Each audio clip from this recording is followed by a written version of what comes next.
Hello दोस्तों, आपका बहुत-बहुत स्वागत है कैंपन के यूट्यूब चैनल पर। दोस्तों, जैसा कि आप लोग जानते हैं कि हम लोगों ने इस लेक्चर की लाइव स्ट्रीमिंग करी थी लास्ट टाइम, पर कुछ टेक्निकल ग्लिच के कारण उसका जो रिकॉर्डेड वर्जन था उसमें आपको क्लियर वॉइस सुनने को नहीं मिल रही है। इस वजह से मैं इस लेक्चर को दोबारा से रिकॉर्ड कर रहा हूँ और आप लोगों ने लाइव तो अटेंड कर ही लिया है, तो हम ये बहुत ही जल्दी और बहुत ही क्रिस्प मैनर में करेंगे, ताकि जस्ट आपको अगर रेफ़र करना हो इस लेक्चर को तो आप इसे एज अ बेसिस रेफ़र कर सकते हैं। ऑलरेडी मैं इस लेक्चर की पीडीएफ आपको टेलीग्राम चैनल पर भेज चुका हूँ और जो हम नेक्स्ट लेक्चर करेंगे उसमें हम लोग आगे का पार्ट कवर करेंगे, ठीक है। तो इस लेक्चर में हम लोग ऑलरेडी रिटन है सब कुछ, जल्दी जल्दी हम इसे 15-20 मिनट्स में ब्रशअप कर लेते हैं, ताकि आपके पास एक रेफरेंस हो जाए आगे के आने वाले रिवीजन टाइम के लिए, ठीक है। तो हमने जैसे कि आपको पता है लास्ट टाइम हम लोगों ने डिस्कस किए थे 10 चैप्टर्स थे, एंड हम लोगों की ये वाली जो सीरीज़ चल रही थी वो वार्म अप की थी, यानी आपको इस सीरीज़ में मैं क्वेश्चंस भी करा रहा था, साथ ही साथ में आपको मैं इस सीरीज़ में जो है थ्योरी भी पढ़ा रहा था चैप्टर से रिलेटेड, है ना? तो जो हमने ये आपका टेलीग्राम चैनल का लिंक था, अगर आप कोई भी टेलीग्राम चैनल पर नहीं जुड़ा है तो इस लिंक क्यूआर कोड को स्कैन करके आप टेलीग्राम चैनल को जॉइन कर सकते हैं। डिस्क्रिप्शन बॉक्स में टेलीग्राम चैनल का लिंक भी है, डाउट बॉक्स का लिंक भी है और आपके व्हाट्सएप चैनल का भी लिंक है, और उसके अंदर आप मेरी मेल आईडी भी है जिस पर आप मुझे मेल कर सकते हैं। तो क्वेरीज़ की तो कोई सवाल ही नहीं उठता, आपकी हर क्वेरी को रिज़ॉल्व किया जाएगा, ठीक है? तो स्टार्ट करते हैं। हम लोगों ने 17 को किया था हैलोएल्केन्स एंड हैलोजीन्स, उसको ही हम देखते हैं। पहले मैंने आपको कांसेप्ट बताया था, मैंने आपको बताया था अलग-अलग तरह के हैलाइड्स होते हैं, प्राइमरी, सेकेंडरी, टर्शियरी के बारे में बताया था। देन मैंने आपको इसके अंदर विसिनल और जेमिनल के बारे में बताया था कि जेमिनल हमारे किस तरह के होते हैं और विसिनल कौन से होते हैं, विसिनिटी वाले होते हैं, ठीक है ना? देन मैंने आपको विनाइल बताया था, ये विनाइल होता है, ये एलाइल होता है, ये बेंज़ाइलिक होता है, और जो ये वाला होता है जो डायरेक्टली लगा होता है उसे हम एराइलिक बोलते हैं। ठीक है। देन मैंने आपको मेथड ऑफ प्रिपरेशन डिस्कस करी थी। मेथड ऑफ प्रिपरेशन में मैंने बताया था कि आप अल्कोहल से प्रिपेयर कर सकते हैं एचएक्स यूज़ करके, जैसे हमने एनहाइड्रस ZnCl2 यानी लुकास रिएजेंट यूज़ करके, पीएक्स3 पीएक्स5 यूज़ करके, एसोसीएल2 से यूज़ कर सकते हैं। अगर आपको हाइड्रोकार्बन से बनाना है तो आप फ्री रेडिकल की रिएक्शन कर सकते हैं, इसमें आपकी जो मोस्ट स्टेबल होगी वो बनेगी, यानी टर्शियरी विल बी प्रेफर्ड, ठीक है। देन आप एल्कीन से बना सकते हैं। मार्कोनिकॉफ और एंटी मार्कोनिकॉफ के रूल चल रहे थे। मार्कोनिकॉफ में क्या होता है और एंटी मार्कोनिकॉफ में क्या होता है, जैसे मार्कोनिकॉफ है तो इसमें जिसमें हाइड्रोजन एटम कम होंगे वहाँ पे हैलोजन चिपकेगा, और एंटी मार्कोनिकॉफ किसके प्रेजेंस में होता है, वो पेरोक्साइड के प्रेजेंस में होता है, उसमें हाइड्रोजन चिपकता है जिसमें हाइड्रोजन कम होते हैं उससे, या फिर मैं कहूँ कि क्लोरीन चिपकता है ज़्यादा हाइड्रोजन वाले से, कुछ भी कह सकते हैं आप। देन मैंने आपको स्वॉर्ड्स ऑफ इंगलस्टीन रिएक्शन बताई थी कि स्वॉर्ड्स रिएक्शन फ्लोरो कंपाउंड से बनाने की होती है। फ्लोर AgF या Hg2F2 से हम बना सकते हैं आप हमारा हेलो एल्केन, और फिंगलस्टीन रिएक्शन में हम आयोडीन यूज़ करते हैं। तो आपको अगर आयोडो कंपाउंड बनाना है तो हम फिंगलस्टीन रिएक्शन यूज़ करते हैं, इसमें हम ड्राई एसीटोन का यूज़ करते हैं, ये आपको याद रखना है, ठीक है। नेक्स्ट थी इसकी फिजिकल और केमिकल प्रॉपर्टीज। मेल्टिंग पॉइंट और बॉइलिंग पॉइंट के बारे में बताया था, तो नॉन कॉरेस्पॉन्डिंग एल्कीन्स के कंपैरिजन में इनका मेल्टिंग पॉइंट ज़्यादा होता है, और इनके बॉइलिंग पॉइंट की बात करें तो बॉइलिंग पॉइंट भी इनका ज़्यादा होता है, क्यों? और जो नीचे जाएंगे हम पीरियड डाउन द पीरियड, तो मॉलिक्यूलर मास बढ़ता है तो इनका बॉइलिंग पॉइंट भी बढ़ता है, ठीक है। देन डाइपोल मोमेंट के बारे में हमने डिस्कस किया था। डाइपोल मोमेंट होता है क्योंकि इनके अंदर चार पोलैरिटी होती है, इनके अंदर इलेक्ट्रोनेगेटिविटी डिफरेंस होता है। देन हमने डेंसिटी के बारे में डिस्कस किया था कि मास ज़्यादा तो डेंसिटी ज़्यादा, तो जो नीचे वाले होंगे उनकी मास ज़्यादा होगा तो उनकी डेंसिटी भी ज़्यादा होगी। और सॉल्युबिलिटी के बारे में डिस्कस किया था कि ये इनसॉल्युबल होते हैं या फिर वेरी लीस्ट, मतलब बहुत ही नेग्लिजिबल सॉल्युबल होते हैं, ठीक है। उसके बाद केमिकल प्रॉपर्टीज में हमने बोला था कि ये न्यूक्लियोफिलिक सब्स्टिट्यूशन रिएक्शन अंडरगो करते हैं, क्यों? क्योंकि इनके अंदर हैलोजन लगा होता है, तो हैलोजन क्या करता है, यहाँ से इलेक्ट्रॉन डेंसिटी को कम करता है, इसे गरीब बनाता है, ठीक है। तो गरीब बनाता है तो ये इलेक्ट्रोफाइल बनाता है, और इस पर न्यूक्लियोफाइल जो होता है वो अटैक करता है और सब्स्टिट्यूशन करता है। Excuse me. देन मैंने आपको सेकंड बताया था एलिमिनेशन रिएक्शन के बारे में। एलिमिनेशन में 3 टाइप के एलिमिनेशन होते हैं, E1, E2 और E1CB। सबके अलग-अलग मैकेनिज्म होते हैं, पर आपको इसके बारे में नहीं जाना है। हम लोग सिर्फ बीटा एलिमिनेशन देखेंगे, यानी बीटा पोजीशन से एलिमिनेशन। अल्फा पोजीशन होती है जिससे जो फंक्शनल ग्रुप है वो लगा हो। बीटा एलिमिनेशन होता है उसके बगल वाली पोजीशन, जैसे यहाँ पे क्लोरीन लगा हुआ है तो ये अल्फा पोजीशन है। इसके बगल वाली ये जो होता है ये वाला कार्बन हो गया बीटा कार्बन, तो इसमें जो H लगा है वो हो गया बीटा पोजीशन से H निकलना। तो ये इस तरह से यहाँ रिलीज़ होता है और ये वाला क्लोरीन इस तरह से निकल जाता है, ठीक है। हीट के प्रेजेंस में तो आपको आपकी एल्कीन मिल जाती है। थर्ड थी मेटल्स के संग रिएक्शन। हमें पता है मेटल्स के संग रिएक्शन करके जैसे ग्रेनाइट रिएजेंट वगैरह की प्रिपरेशन इससे हो सकती है। इसमें ग्रेनाइट रिएजेंट से reaction, Wurtz reaction, फिटिक reaction. फिटिक reaction आपकी जो आपके बेंजीन वाले होते हैं उनमें होती है, जिसमें आप बाइफेनाइल्स बनाते हो, ठीक है। वुड्स रिएक्शन ड्राई ईथर और सोडियम की प्रेजेंस में होती है, जिसमें आप 2 रिंग को कपल कर देते हो। 2 मतलब आपको डबल कार्बन एटम्स का अगर आपको बनाना हो एल्केन, तो आप जो है वुड्स रिएक्शन यूज़ करते हैं। हेलो एल्केन से अगर आपको एल्केन बनाना हो with double number of carbon atoms, जैसे आपको मीथेन से बनाना है ईथेन, तो आप वुड्स रिएक्शन यूज़ करते हैं, ठीक है। देन हेलोइडिन्स के बारे में बताया था, मैंने बताया था हेलोइडिन्स जो होती हैं इनमें इस टाइप का ये क्या होता है, ये इनके अंदर ये चार्ज डेंसिटी इस पोजीशन पर होती है, ये इलेक्ट्रॉन रिच स्पीशीज़ है। अगर इलेक्ट्रॉन रिच स्पीशीज़ है, तो ये एज़ अ इलेक्ट्रोफाइल काम नहीं करेगी, क्योंकि इलेक्ट्रोफाइल होने के लिए गरीब ज़रूरी है होना। पर इस पर तो इलेक्ट्रॉन डेंसिटी ज़्यादा है, तो इलेक्ट्रॉन डेंसिटी ज़्यादा है, तो ये काम नहीं करती है एज़ अ इलेक्ट्रोफाइल। इस वजह से इस पर नॉर्मल कंडीशंस में जो है न्यूक्लियोफिलिक सब्स्टिट्यूशन रिएक्शन नहीं होती है, हार्श कंडीशंस में होती है। हम हार्श कंडीशंस में करते हैं, जैसे कि हम लोग डाउस प्रोसेस करना और CuCN से रिएक्शन करना, ये सब हम होती तो हैं, पर बहुत ही हार्श कंडीशंस में होती है। देन X2 के संग रिएक्शन करना, BDC के संग रिएक्शन करना, जब एनिलीन है, एनिलीन से आइसकोल मिक्सचर में BDC बन जाता है, और BDC से हमारी अलग-अलग रिएक्शंस हो जाती हैं, जैसे सैंडमेयर, गेटरमैन, बाल-शीमन और आयोडीन के संग रिएक्शन। बाल-शीमन हमारी फ्लोरो की होती है, इसमें हम कहते हैं HbF4 यूज़ करते हैं। गेटरमैन और सैंडमेयर में CuCl यूज़ करते हैं। देन आपकी आयोडीन होती है, जिसमें Ki यूज़ करते हैं, ठीक है। देन मैंने आपको ये रिएक्शन बताई थी CuCN वाली DMF के प्रेजेंस में 473 केल्विन पर होती है। डाउस प्रोसेस NOH के प्रेजेंस में होता है, जिसे हम क्लोरोएल्कीन बनाते हैं, क्लोरो हेलोअरीन बनाते हैं, ठीक है।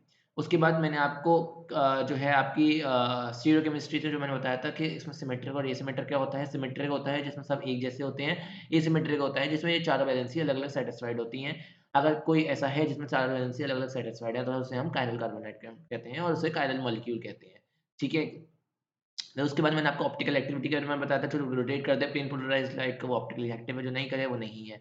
उसके बाद मैंने आपको एनांशियोमर्स, डायस्टेरियोमर्स और होमोमर्स बताए थे। होमोमर्स जो एक जैसे हों, ठीक है, रोटेशन के बाद भी। एनांशियोमर्स जो रोटेशन के बाद प्लस है तो माइनस दे दे, माइनस है तो प्लस दे दे, और डायस्टेरियोमर्स जो ना प्लस हो ना माइनस हो। उसके बाद एक डेफिनेशन मैंने आपको ये बताई थी एनांशियोमर्स में, जो non super impossible mirror images बनाए। मैंने आपको एग्जांपल भी दिया था कि आपका हैंड है, आपके हैंड की मिरर इमेज कैसी होगी, आपके हैंड की मिरर इमेज को इस तरह से रखेंगे हम, तो ये देखो, ये इसको सुपरइम्पोज़ नहीं कर रहा। मेरे ये इस फिंगर के साथ ये मेरा थंब जो है वो ओवरलैप कर रहा है, तो ये मेरा ऊपर सुपरइम्पोज़ नहीं किया। तो यही होती है नॉन सुपरइम्पोज़ेबल मिरर इमेज बनाना। पर अगर इस टाइप का है, तो ये देखो सुपरइम्पोज़ कर गया। ये होती है आपकी मिरर इमेजेस, सुपरइम्पोज़्ड मिरर इमेजेस, ठीक है। देन मैंने आपको लास्ट रिएक्शन ये वाली बताई थी। इस रिएक्शन को क्या कहते हैं? हुंड-स्टिकर रिएक्शन कहते हैं इसे। हुंड-स्टिकर रिएक्शन में आपका जो है सिल्वर सॉल्ट लेते हैं हम कार्बोक्सिलिक एसिड का CCl4Br2 के साथ रिएक्शन करा के एक कार्बन एटम कम वाली हमारे को मिल जाता है। ये रिएक्शन, उसके बाद मैंने आपको टेस्ट बताए थे। टेस्ट में मैंने बोला था कि एराइल और विनाइल जो होते हैं आपके पीपीटी नहीं देते हैं सिल्वर नाइट्रेट के संग, यही हम इन्हें डिस्टिंग्विश कर सकते हैं बाकियों के साथ, ठीक है। देन हम आ गए थे क्वेश्चंस पर। क्वेश्चंस पर हम लोगों ने स्टार्टिंग करी थी, 25 क्वेश्चंस थे, 23 मैंने कराए थे, 2 आपको होमवर्क में दिए थे। आशा करता हूँ आप लोगों ने होमवर्क कर लिया होगा, नहीं किया होगा तो कर लेना। पहला तो स्ट्रक्चर बनाता था 1-क्लोरो-4-एथाइल साइक्लोहेक्सेन का, तो ये बना दिया था हमने।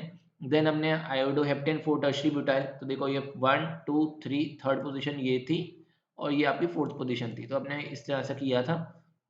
देन उसके बाद हम लोगों ने कंप्लीट किया था Br2 के संग रिएक्शन होगी तो यहाँ पर रिप्लेस हो जाएगा। मैंने आपको बताई थी कि इसमें जो है ना, जो कंपाउंड बनेगा वो सेकेंडरी बनेगा। क्यों बनेगा सेकेंडरी? सॉरी, इसमें प्राइमरी, सेकेंडरी, टर्शियरी है, तो टर्शियरी को प्रेफर करेंगे, देन सेकेंडरी, देन प्राइमरी, ठीक है ना। उसके बाद आपका ये था, इसमें जो है Cl जो है वो OH को रिप्लेस कर देगा, पर वो इस फिनोलिक को टच नहीं करेगा, वो यहाँ एल्कोहलिक को टच करेगा, ठीक है। देन ये वाली चीज़ मैंने आपको पहले ही बताया था, ईज़ ऑफ SN2 में अगर SN2 रिएक्शन होती है उसमें हमारा प्राइमरी प्रेफर्ड होता है, क्योंकि हमारे को वहाँ से रिएक्शन करानी होती है जहाँ स्टेरिक हिंड्रेंस कम हो। तो स्टेरिक हिंड्रेंस आपकी प्राइमरी में ही कम होती है, और जो हमारी SN2 रिएक्शन होती है वो बायोमोलिकुलर है, तो उसके अंदर आपकी न्यूक्लियोफिलिसिटी 2 होती है, तो इसके अंदर आपका जो होती है वो सबस्ट्रेट और न्यूक्लियोफाइल दोनों पे डिपेंड करती है, ठीक है ना, ये रिएक्शन। उसके बाद ये ABCD हमें निकालना था। मैग्नीशियम के साथ रिएक्शन होगी तो आपका RMgBr बन जाएगा। H2O के साथ रिएक्शन होगी तो आपका ये MgBrOH निकल जाता है, और ये जो आपका H बचा हुआ है वो H आपका इस पर लग जाता है, ठीक है ना। देन उसके बाद RBr Mg के साथ रिएक्शन करेगा तो आपका ये बन जाएगा। D2O के साथ रिएक्शन करके आपको प्रोडक्ट ऑलरेडी दे रखा था, देन हमारे को बताया था कि ये प्रोडक्ट है, G बताना है, तो ऑब्वियसली ये हमारी वुड्स रिएक्शन है। अब वुड्स रिएक्शन में ये हमारा डबल एल्केन बन रहा है, तो हमारा सिंगल ये जो मोइटी रही होगी वो सिंगल मोइटी यही वाली रही होगी, ठीक है, तो अब से हमें जी पता चल गया था, Mg के संग हमारे को पता ही चल गया क्या प्रोडक्ट बनेगा, और H2O के संग E क्या बनेगा वो भी हमने निकाल लिया था। ठीक है, तो आप इसका आंसर देख सकते हैं और अपने आंसर के संग वेरीफाई कर सकते हैं। आईयूपीएसी नेम बताना था, तो ये देखो आईयूपीएसी नेम बताना था इसका, तो ये देखो सेकंड में ब्रोमो लगा था 2 ब्रोमो, 3 पर बेस, क्योंकि दोनों सेम ग्रुप लगे हैं, तो 3 base, 4 dash cyclo 4 dash chlorophenyl butane. Next dipole moment complete करना था CH3L3 में, CH2Cl2 में, और आपका CHCl3 में क्या कहते हैं इसमें कंपेयर करना था CCl4 में। इसका डाइपोल मोमेंट 0 होगा, क्यों होगा? क्योंकि सब नेट जो है उसका 0 हो जाएगा, कैंसिल हो जाएगा। 2 इधर जा रहे हैं, 2 इधर जा रहे हैं। नेट जो वेक्टर है वो कैंसिल हो जाएगा। इसका जो वेक्टर है देखो, इसका जो प्रोडक्ट है एक इधर जा रहा है, एक इधर जा रहा है, तो उसका नेट सीधे सामने होगा, इधर जा रहा है और इसका एक इधर जा रहा है, तो ये दोनों का तो सामने होगा, और इसमें ये वाला जो होगा, ये वाला, ये इसमें ऐड हो गया, तो इसका अराउंड 1.01 के अराउंड आता है। और यहाँ देखो, यहाँ पर ये इधर जा रहा है, इधर जा रहा है, इसका नेट यहाँ हो गया, और ये इधर जा रहा है और इधर जा रहा है, इसका नेट इसमें ऐड हो गया। ठीक है, ये दोनों सेम डायरेक्शन में ही जा रहे हैं, तो इसका 1.5 के अराउंड आता है। ठीक है, इसका 1.5 के अराउंड आता है, ये आपको याद रखना है। ठीक है, तो हम लोगों ने इससे हाईएस्ट डाइपोल मोमेंट इसका पता लगा दिया था। आइसोमर्स बताने थे, तो ये 4 आइसोमर्स बनेंगे इसके। कन्वर्जन करने थे इथेनॉल को ब्यूटेनॉइन में, तो आपको इथेनॉल से किस तरह से ब्यूटेनॉइन कन्वर्ट करना है ये मैंने आपको बता ही दिया था। नेक्स्ट था टोल्यूइन से बेंजाइल अल्कोहल। टोल्यूइन आपका ये है, आप क्लोरीन के संग रिएक्शन कराएंगे, ये बनेगा बेंजाइल क्लोराइड, देन एक्वस के OH के संग रिएक्शन करा देंगे। ब्रोमोमीथेन से एसीटोन कैसे बनेगा? ब्रोमोमीथेन की केसीएन से रिएक्शन कराएंगे अल्कोहलिक के प्रेजेंस में, देन आपका ये बनेगा। ग्रिग्नार्ड रिएक्शन से रिएक्शन कराओ तो ये बन जाएगा। आप इसमें हाइड्रोलिसिस कर दो, तो आपको पता है हाइड्रोलिसिस में ये यहाँ से बॉन्ड टूटता है और यहाँ से क्लीव होता है, यहाँ से इस तरह से। ठीक है, तो आपको रिक्वायर्ड एसीटोन मिल जाएगा। बेंजीन से बाइफिनाइल, ये तो मैंने आपको नेम रिएक्शन दी थी, जो मैंने आपको बताई दी है, फिटिक रिएक्शन। फिटिक रिएक्शन करनी थी इसमें हमारे को। ठीक है, देन उसके बाद ये HBr के संग रिएक्शन करेगा, तो किस ये जो होगा वही मार्कोनी का फ्लू लगेगा, जिसमें कार्बन एटम, जिसमें हाइड्रोजन कम है, उस पर आपका Br लग जाएगा। अगर यहीं पर पेरोक्साइड होता है तो आपका यहाँ नहीं लगता फिर। उसके बाद ये आपकी ये वाली रिएक्शन है, इसे विलियमसन ईथर सिंथेसिस कहते हैं। मैंने आपको पहले भी बता दिया था कि ये रिएक्शन हम जब अल्कोहल्स करेंगे तब डिस्कस करेंगे डिटेल्स में। कन्वर्जन करने थे प्रोपीन से प्रोपेनॉल के बीच में। ठीक है, तो वो हमने कर ही दिया था। प्रोपीन से प्रोपेनॉल किस तरह से बनेगा, ये आपका प्रोपीन था, HBr के साथ पेरोक्साइड के प्रेजेंस में ये बना और उसका एक्वस के एसिड से रिएक्शन कर दी। बेंजाइल अल्कोहल से 2-फेनॉल एथेनोइक एसिड कैसे बना? बेंजाइल अल्कोहल है, उसका हमने हैलो बनाया, हैलो बना के हमने CN बनाया, CN की हमने हाइड्रोलिसिस कर दी। थर्ड था एनिलीन से क्लोरोबेंजीन, डाउस प्रोसेस, सिंपल। 2 क्लोरोप्रोपेन से प्रोपेन 1 ऑल कैसे बनाया? 2 क्लोरोप्रोपेन था हमारा, हमने उससे एल्कीन बनाई, एल्कीन बनाने के बाद HBr से रिएक्शन करी, तो हमारी ये पेरोक्साइड के प्रेजेंस में, उसके बाद एक्वस के OH। ये बहुत ही कॉमन रिएक्शन है HBr, अगर स्ट्रेट चेन बनानी हो हमें तो। देन लास्ट एनिलीन से फिनाइल आइसोसाइनेट, ये आपकी कार्बाइलअमीन रिएक्शन होती है, आइसोसाइनेट टेस्ट भी होता है ये, तो ये साइनेट रिएक्शन है। देन मैंने आपको बताया था कि ROH की एक्वस के से रिएक्शन करते हैं तो अल्कोहल बनता है, अल्कोहलिक से करते हैं तो एल्कीन बनता है। ऐसा क्यों है? तो इसका भी अब रीजन हम लोगों ने डिस्कस कर लिया था। ठीक है, क्योंकि इसके अंदर विसिनिटी में इसके चारों तरफ वो घेर लेता है अल्कोहल की यूनिट्स, तो वो जो है अटैक नहीं कर पाता, वो वीक न्यूक्लियोफाइल साबित होता है। पर यहाँ अल्कोहलिक में क्या है, अल्कोहलिक में H+ भर के है, तो ये एक स्ट्रॉन्ग न्यूक्लियोफाइल है, तो ये हाल जो H+ का खींच लेता है। ठीक है, नेक्स्ट है ये, इसमें पोजीशन ऑफ Br बतानी थी, तो पोजीशन ऑफ Br किस तरह की होगी, तो मैंने आपको बताया था कि ये अलाइलिक पोजीशन है, क्योंकि डबल बॉन्ड अगर यहाँ लगा होता तो हम इसे कहते हैं विनाइलिक, और ये इसके एक और बगल में लगा है तो अब इसे हम कहेंगे अलाइलिक। ठीक है, आईपीसी नेम बताना था, ये आईपीसी नेम था। मिनिमम डेंसिटी बतानी थी किसकी होगी, तो मिनिमम डेंसिटी इसकी होगी।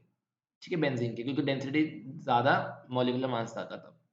बॉइलिंग पॉइंट बताना था, तो boiling point inversely proportional to branching होता है, जितनी ज़्यादा ब्रांचिंग होगी उतना कम बॉइलिंग पॉइंट होगा। ठीक है ना। उसके बाद है इनांशुमस। इनांशुमस बताने थे, तो ये आपके सिलेबस में नहीं है, इसमें आपको RS जो है डिटरमाइन करके फिर आपको निकालना था इनांशुमर कौन सा होगा। अगर R है तो उसका S हो जाए, प्लस है तो उसका माइनस हो जाए, S है तो R हो जाए, यही होता है आपका इनांशुमर। ठीक है, रेसिमाइजेशन हमें पता है SN1 में होता है, क्योंकि उसमें प्लस और माइनस दोनों का प्रोडक्ट बनता है।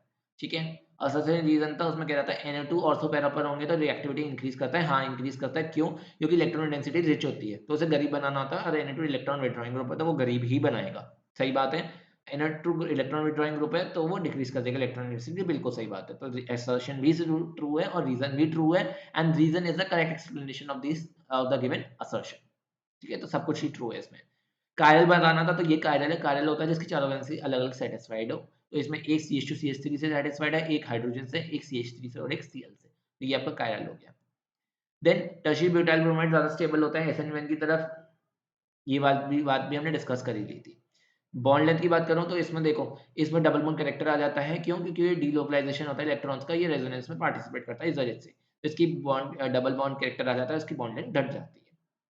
बेंज़ाइल क्लोराइड और क्लोरोबेंजीन में क्या फ़र्क होता है, ये हमने देख ही लिया था, ठीक है? BHC का स्ट्रक्चर ये बना हुआ है। कंपाउंड A जो होता है वो एक्वस की वजह से ट्रीट कर रहा था और रेट A पर डिपेंड कर रही है, यानी यूनिमॉलिक्यूलर रिएक्शन है, यानी ये न्यूक्लियोफिलिक सब्स्टिट्यूशन रिएक्शन 1 है। तो मतलब इसमें जो है आपका टर्शियरी प्रेफर्ड होगा। और जब ऑप्टिकली एक्टिव आइसोमर बी का कंपाउंड को ट्रीट किया जाएगा एक्वस की वजह से, तो रेट दो बायोमोलिकुलर है, तो बायोमोलिकुलर में कुछ भी हो सकता है। अब देखो इसमें तो ये टर्शियरी होगा, ये पता चल गया। अब इसमें सेकेंडरी होता बी या प्राइमरी होता, तो उसने बोल दिया क्लियर कट कि ऑप्टिकली एक्टिव है। तो अगर मैं इसे लूंगा तो ये ऑप्टिकली एक्टिव नहीं है प्राइमरी, क्योंकि इसमें 2 हाइड्रोजन आ गए। ठीक है, ये ऑप्टिकली इनएक्टिव है।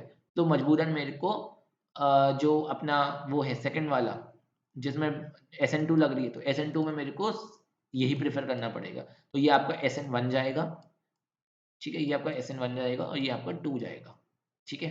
ये आपका आंसर था स्ट्रक्चर्स का। ये दोनों क्वेश्चन मैंने आपको होमवर्क में दिए थे, आशा करता हूँ आपने कर लिया होंगे, नहीं करे तो आप ग्रुप में मैसेज कर देना, मैं दोनों के आपको सॉल्यूशंस भेज दूँगा, ठीक है? यही था, अगर आपको वीडियो पसंद आई हो तो लाइक करना, शेयर करना, सब्सक्राइब करना ज़्यादा से ज़्यादा। Stay tuned. और हम लोग क्या कहते हैं, वो जैसे-जैसे वर्ल्ड कप मैचेज़ हो रहे हैं, हम लोग भी अपना-अपना कोर्स करेंगे। हमने हैलो एल्केन्स, हेलोनिन्स खत्म कर दिया है। नेक्स्ट लेक्चर में हम अल्कोहल, फिनोल्स और ईथर करेंगे और आपके बोर्ड में तो अभी बहुत टाइम है। प्री बोर्ड्स भी में भी अभी टाइम है, तो उससे पहले हम अपना पूरा सिलेबस वाइंड अप कर देंगे। हर एक चैप्टर को विद थ्योरी, विद क्वेश्चंस हम निपटा देंगे और मेरे को नहीं लगता कि इससे ज़्यादा क्वेश्चंस आपके इस चैप्टर में से पूछे जा सकते हैं। ये मैंने आपको मोस्ट प्रोबेबल क्वेश्चंस करा दिए हैं। अब जो क्वेश्चंस होंगे वो लल्लू से क्वेश्चंस पूछेंगे इस चैप्टर में से। ये सब करने के बाद हम एक ऑर्गेनिक का मिक्स करेंगे। जो मैच करेंगे ना, मैच में हम लोग, ये तो वार्म अप था, तो इसमें हमने चैप्टर वाइज़ कर रहे हैं। जो हम मिक्स्ड करेंगे वो आपका असली मैच होगा, उसमें मैं सारे चैप्टर्स की मिक्स कराऊँगा, ठीक है? प्रीवियस ईयर क्वेश्चंस जो भी पूछे हैं 10-12 सालों में, वो सबको इकट्ठे लेके चलूँगा। ग्रुप वाइज़ कर दिया मैंने उन क्वेश्चंस को, सब कुछ मटेरियल सब तैयार है। बस सेशन में तब शुरू करूँगा जब आपको सब कुछ आता हो ना, तब उस सेशन में पार्टिसिपेट करने का फ़ायदा है, क्योंकि उसमें फुल सिलेबस है, ठीक है? तो आपको हर चीज़ पता होनी चाहिए, इसलिए मैं आपका वेट कर रहा हूँ उस सेशन का, ताकि आप अच्छे से रिवाइज़ कर लो उसे। तभी उन्हें वही फ्रूटफुल सेशन तभी रहेंगे अगर आपको पढ़ा हो सब कुछ। आपने पढ़ा नहीं हो और आप शक्ल देख रहे हो तो उससे कोई बेनिफिट नहीं होने वाला। मैं आपको टाइम दूँगा, आप सॉल्व करना और आप अपना आंसर मैच करना, ठीक है? वही फ़ायदेमंद रहेगा। Thank you very much, good bye.